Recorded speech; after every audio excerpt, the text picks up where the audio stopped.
Salam dəyərli müəllimlər, hər vaxtınız xeyir olsun. Bugün sizə məngənənin quruluşu haqqında məlumat verəcəm. Gəlin görək müəllimlər, məngənənin quruluşu dedikdə nə başa düşürük?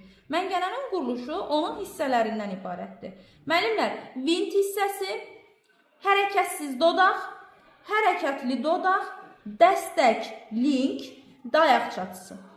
Məngənənin sxeminin quruluşu isə məngənənin sxemində hərəkəti bir halqadan digərinə, yəni vintli dəstəkdən hərəkətli dodağa ötürülməsini göstərir.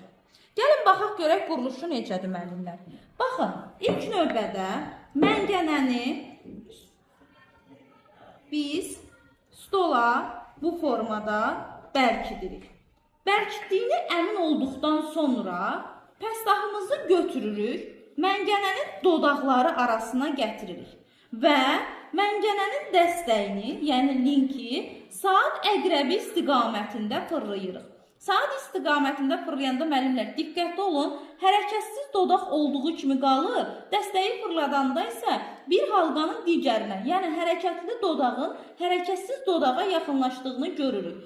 Və biz pəstahı bu formada məngənənin dodaqları arasında sıxırıq və iş prosesimizi davam etdiririk. Məngənənin quruluşu bu qədər müəllimlər. Diqqətiniz üçün çox sağ olun.